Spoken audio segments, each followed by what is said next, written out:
आपको बड़ी जानकारी एबीपी गंगा पर दे दूं और एक्सक्लूसिव जानकारी है कि इस बिल्डिंग को किसने बनाया। एक सवाल आपके मन के अंदर उभर रहा होगा कि पूरे प्रदेश में और लखनऊ में भूकंप के हल्के झटके आए और ये बिल्डिंग गिर गई, ताश के पत्ते जैसे गिर गई। ये सवाल सबके अंदर, सबके जेहन में आ रहा होगा कि आखिर इसका निर्माता कौन था भैया, इसको किसने बनाया, ये भ्रष्टाचार की बिल्डिंग कैसे बनी। जी हां, इसे यजदान बिल्डर ने बनवाया है अवधेश मिश्रा जी। यजदान बिल्डर, वो बिल्डर जिसने अभी यहां से बालू अड्डे में एक और बिल्डिंग 6 मंजिला उसने बिल्डिंग बनाई थी भ्रष्टाचारियों के सरपरस्ती में पलकर और उसे ध्वस्त किया। मुख्यमंत्री के निर्देश के बाद एलडीए ने फिर यहां पर बिल्डिंग बन जाती है, एलडीए को पता नहीं रहता है। और आप सोचिए, ये यजदान बिल्डर ने बनवाया है और इसमें समाजवादी पार्टी के जमाने में शाहिद मंजूर, जी हां, पुख्ता जानकारी है कि शाहिद मंजूर जो कैबिनेट मिनिस्टर थे वो भी रहते थे। समाजवादी पार्टी के कई नेता इसमें रहते थे, कईयों के फ्लैट हैं। और अब्बास हैदर जो समाजवादी पार्टी के प्रवक्ता हैं वो खुद सुरक्षित है। उनके पिता आमिर हैदर जो कांग्रेस के नेता हैं, वरिष्ठ नेता हैं, जिशान हैदर के पिता हैं जो कांग्रेस के प्रवक्ता, वो भी इसमें सुरक्षित हैं। और इसमें समाजवादी पार्टी के कई नेता रहते हैं, उनके फ्लैट हैं। शाहिद मंजूर रहते थे और ये माना जा रहा था कि उस जमाने में शाहिद मंजूर के बेटे ने मिलकर यजदान बिल्डर से ऐसी बिल्डिंग बनाई। ऐसी बातें उभर कर आ रही हैं। ये अभी जांच का विषय होगा कि शाहिद मंजूर का हाथ कितना है, नहीं है, लेकिन उसमें रहते थे। सरकार में जब कैबिनेट मिनिस्टर थे तो उस समय इनका फ्लैट था। यजदान बिल्डर जिसको ढहा दिया गया, गिरा दिया गया। देखिए रोशन जैकब जो मंडलायुक्त हैं, हमारे कैमरे में कैद हैं, समझ रही हैं, बूझ रही हैं, जान रही हैं। अधिकारी उन्हें बता रहे हैं कि आखिर कैसे रेस्क्यू चलेगा। और जो ड्रिलिंग मशीन है, जो कटर है, उसका भी प्रयोग किया जा रहा है। और इस भ्रष्टाचार की भेंट चढ़ी हुई बिल्डिंग में संयुक्ता भाटिया जो मेयर हैं वो भी यहां मौजूद हैं, वो मॉनिटरिंग कर रही हैं, देख रही हैं। संयुक्ता जी, आप, एक सवाल है, आप यहां की महापौर, और ऐसे में यजदान बिल्डर जो अभी भ्रष्टाचार की भेंट चढ़ी बिल्डिंग गिरा दी गई, उसी ने ये बिल्डिंग बनाया है? हाँ, जानकारी तो मिली कि उसी ने बनाया है, लेकिन ये जैसा कि हम लोगों को जानकारी मिली है कि भूकंप की वजह से भी, भूकंप का शाम को जो आया उसके कारण हुआ या फिर नीचे कहीं काम चल रहा था उसके कारण हुआ। अच्छा, आप तो महापौर, आप ये बताइए कि पूरे प्रदेश में भूकंप आया, लखनऊ में भी हल्का भूकंप आया और पूरी बिल्डिंग सब भगवान की कृपा से, ईश्वर कृपा से, खुदा की कृपा से सब ठीक ठाक है, यही क्यों ढाएगी? अब यहाँ बता रहे हैं कि नीचे कुछ काम चल रहा था, जैसा कि हमें जानकारी मिली है। खनन का काम चल रहा है क्या? पहले नहीं, खनन का नहीं, नीचे कुछ काम इनका बेसमेंट बनाने का कुछ। नगर निगम में बिल्डिंग आती है कि एलडीए में? ये नगर निगम में नहीं आती है। नहीं आती। अच्छा चलिए, आप महापौर हैं, ये प्राइवेट बिल्डिंग है। तो इसका सरकार का कोई माई बाप है? सरकार का तो एलडीए है ना। तो आप ये बताइए कि आप नगर प्रमुख हैं और 5 साल नगर प्रमुख रही अभी आपका, तो आप ये ऐसी बिल्डिंगें कैसे बन जाती हैं, खड़ी रहती हैं?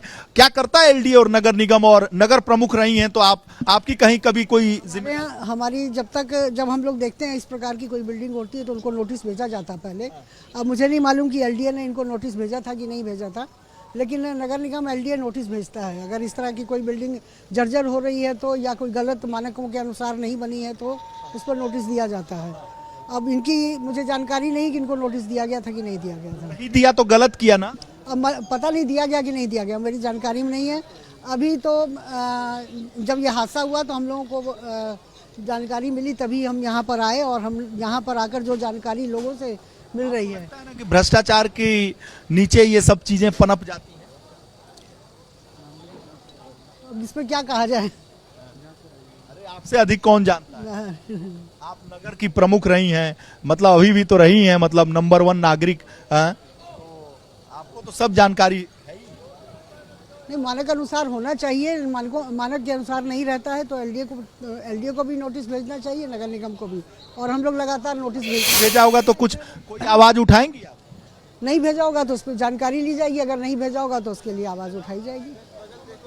कार्रवाई होगी ना? बिल्कुल कार्रवाई होगी। कार्रवाई, इतना बड़ा हादसा हुआ है, कार्रवाई क्यों नहीं होगी? कार्रवाई होगी। बंदोबस्ते में नहीं होगी? बंदोबस्ते में क्यों होगी? इतना बड़ा हादसा है, इतने परिवार इसमें रहते थे। 8 परिवार रहते थे इसमें। ता भाटिया जो मेयर हैं जी। और उनका कहना है कि अगर नोटिस नहीं मिला होगा तो कार्रवाई होगी, नोटिस तो देना चाहिए। अब बिल्कुल। नोटिस मिला या बिल्कुल वीरेश जी, कई सवाल मेरे मन में है, उसको लेकर हम जाएगी नोटिस के अलावा जांच भी कराई जाएगी कि मानक अनुसार थी या नहीं थी, ये भी तो जांच होगी। जो जांच भी कराई जाएगी। बिल्कुल जांच कराई जाएगी, जो दोषी होंगे उनको सजा मिलेगी, उनको उन पर कार्रवाई की जाएगी। यजदान बिल्डर पे कोई कार्रवाई पहले तो जांच होगी ना, जांच के बाद ही पता चलेगा। जैसा भी कार्रवाई, अगर गलत वो है, गलत मानक अनुसार नहीं बनी या कुछ, तो जो उस पर कार्रवाई की जाएगी।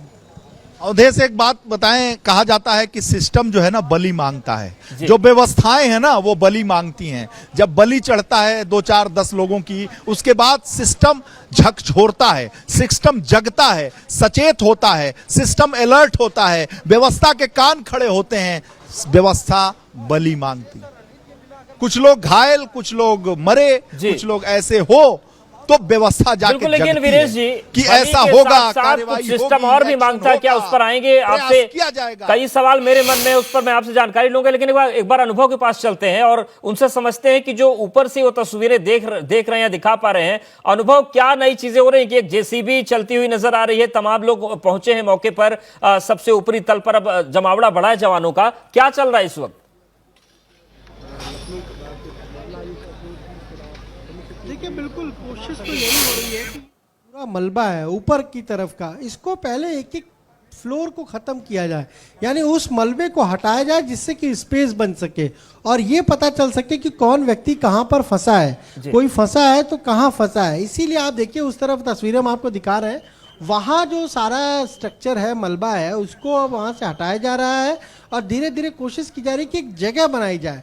वहाँ आप देखिए गैस कटर भी है, तमाम सारी चीज़ें जो है वो वहाँ पर हमें नज़र आ रही है, यानी उस जो भी वो ढांचा है उसको काटा जाएगा और कोशिश यही होगी कि भीतर कौन है, कहाँ पर लोग फंसे हुए हैं, उनके बारे में कुछ पता लग सके। क्योंकि अभी भी कुछ ऐसी बात कही जा रही है कि 4-5 लोग जो है वो भीतर हैं, फोन के जरिए उनसे संपर्क किया जा रहा है। ये जो हम आपको बार बार दिखा रहे हैं जगह, ये जो जहाँ पर ये रेस्क्यू चल रहा है, ये काफ़ी देर से, जब से हम आए हैं तब से यहाँ पर ये रेस्क्यू चल रहा है और यहाँ कोशिश यही है कि इनको जो भी फंसा हुआ है उसे निकाला जाए। ये एरिया देखिए अवधेश, ये हम बार बार देख रहे हैं और यहाँ चूंकि जो यहाँ पर फंसा हुआ है वो लगातार अपने परिजनों के संपर्क में भी है, बात भी हो रही है और वो अब उसे बाहर निकालने की कोशिश यहाँ पर हो रही है।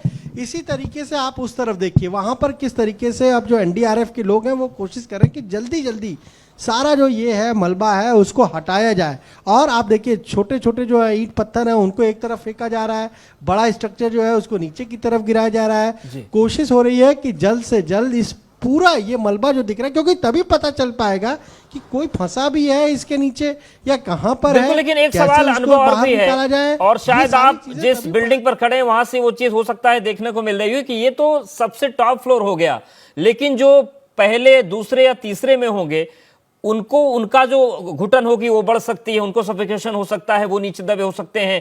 उनको राहत पहुंचाने के लिए जो ऑक्सीजन की बात कही जा रही थी, वो तमाम प्रक्रियाएं चल रही हैं क्या कि कम से कम ऑक्सीजन सही से पहुंचे उन तक? क्योंकि जल्दी से जल्दी पहुंच, कितना भी करेंगे तो डीजीपी ने कहा है कि 18 घंटे फिर भी लग सकते हैं आखिरी छोर तक पहुंचने में।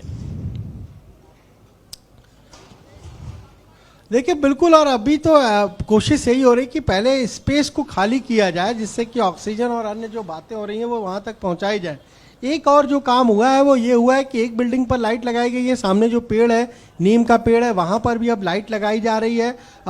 कोशिश यही है क्योंकि पूरा ये रात भर रेस्क्यू चलेगा तो उजाला रहे, और फिर सामने वाला जो मकान है वहाँ पर भी अब इसी तरीके से लाइट की व्यवस्था की जा रही है, जिससे हाई मास लाइट लगाई जा रही है जिससे कि उजाला पर्याप्त मिल सके और जो लोग भी हों उन्हें भी ये बार बार कोशिश हो रही है, आवाज़ भी लगा रहे हैं लोग। और ये इस जगह पर जरूर हमें लगातार एक्टिविटी दिख रही है और इतना स्पेस जरूर बना दिया है एनडीआरएफ एसडीआरएफ ने कि कम से कम ऑक्सीजन की कमी उस जगह पर ना होने पाए। उन्होंने पहले वहाँ पर जो मलबा था उसको हटाया, फिर थोड़ा सा तोड़ा है। उधर आप देखिए किस तरह से वहाँ कुदाल चलाई जा रही है, इसलिए कि वहाँ पर भी कोई बड़ा स्ट्रक्चर होगा और उस स्ट्रक्चर को भी हटाने का काम जो है वो किया जा रहा है। और यहाँ आपको हम तस्वीर दिखाएं, शायद यहाँ से रेस्क्यू हो रहा है। तस्वीरें हम दिखाएंगे। यहाँ पर शायद रेस्क्यू अब एसडीआरएफ की टीम ने कर लिया है, यानी जो फंसा था भीतर उसे बाहर निकालने में कामयाबी एसडीआरएफ एनडीआरएफ को लग रहा है कि मिल गई है, क्योंकि जो उनके परिजन हैं यहाँ पर वो यही कह रहे हैं कि अब देखिए यहाँ पर निकलने की तैयारी है, यानी बिल्कुल करीब उस तक पहुँच चुकी है टीम, रेस्क्यू टीम, और रेस्क्यू करने के लिए पूरी तैयारी है। और जैसे ही वहाँ से निकाला जाएगा सीधे एम्बुलेंस में उन्हें भेजा जाएगा और सीधे हॉस्पिटल भेजा जाएगा। तो इसके लिए पूरी व्यवस्था है। देखिए पूरी चेन एसडीआरएफ की हमें नज़र आ रही है कि तुरंत निकलने के बाद अस्पताल भेजने तक में कोई देरी न होने पाए, इसीलिए यहाँ पर ये जो है आप देखिए ये पूरा स्ट्रक्चर जो है उसको हटा दिया है। हालांकि एक लोहे का बड़ा स्ट्रक्चर हमें दिख रहा है जो लगातार गिर रहा था, उसको भी कुछ एसडीआरएफ के लोग पकड़े खड़े हैं काफ़ी देर से, फायर सर्विस के लोग पकड़े हुए हैं। आप देखिए तस्वीरें आपको दिखाएं तो अपने कंधे पर उन्होंने उसको थामा हुआ है उस पूरे स्ट्रक्चर को, क्योंकि अभी उसको उस तरफ भी नहीं फेंक सकते, वहाँ बहुत बड़ी दीवार है और उधर भी नहीं फेंक सकते और रेस्क्यू का भी काम करना है। तो यहाँ पर फायर सर्विस, एसडीआरएफ, एनडीआरएफ, ये लोग लगातार उसको अपने कंधे पर उस पूरे स्ट्रक्चर को उठाए हुए हैं। और यहाँ हमें एनडीआरएफ एसडीआरएफ के लोग जो नज़र आ रहे हैं वो कोशिश में यही है कि जो रेस्क्यू है वो किया जाए, क्योंकि वहाँ पर जो है वो बार बार बात कर रहे हैं अपने परिवार से, अन्य लोगों से।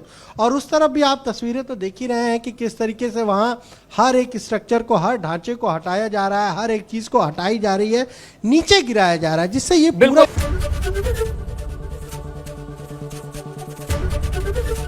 एबीपी गंगा, खबर आपकी, जुबान आपकी।